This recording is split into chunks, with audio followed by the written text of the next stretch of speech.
দেখুন বন্ধুরা, আমি নারকেল করছি, জীবনে প্রথম নারকেল করছি বন্ধুরা।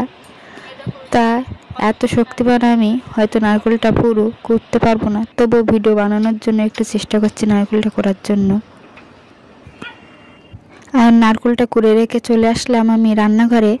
আর এইদিকে আমি জল বসিয়ে দিয়েছি, আর জলটা উষ্ণ গরম হওয়ার পরে আমি এক বাটি তুলে রাখছি, কারণ ওই তুলে রাখা জলটাই আমি গুঁড়ো দুধ মিশিয়ে গুলে নেব।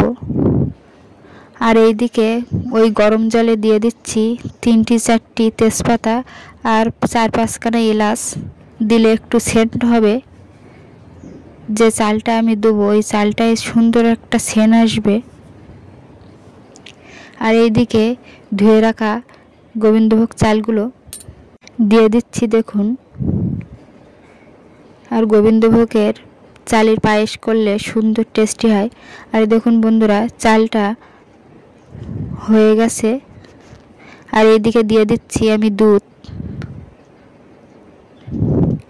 আর এই দুশাই দুধ ব্যবহার করবে, গুঁড়ো দুধ, তাহলে পায়েসটা খেতে টেস্টি হবে। আর আমার 250 দুধে 300 চাল দিয়েছিলাম, ওই জন্য একটু দুধটা কম হয়ে গিয়েছিল। আর দেখুন বন্ধুরা, আমি পরিমাণ মতো নুন দিয়ে দিচ্ছি। আর এইদিকে দিয়ে দিচ্ছি বাতাসা দিলে টেস্টি হয় খেতে।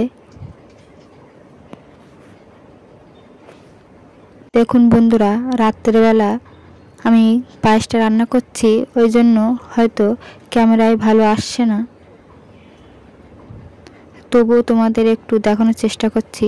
আর দেখুন বন্ধুরা, একটা পুরো গোটা নারকেল কুড়ে আমি দিয়ে দিচ্ছি, তাহলে পায়েসটা খুব টেস্টি হবে খেতে।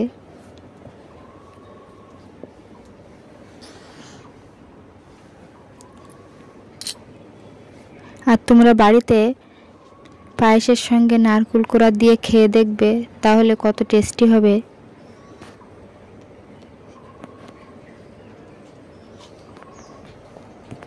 তা দেখুন বন্ধুরা, পায়েসটা আমার হয়ে যাচ্ছে।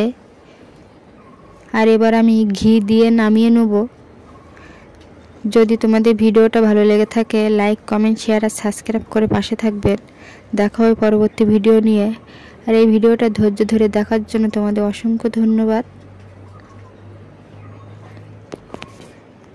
আর এই পায়েসে ঘি দিলে সুন্দর একটা গন্ধ ছাড়ে আর সুন্দর লাগে খেতে।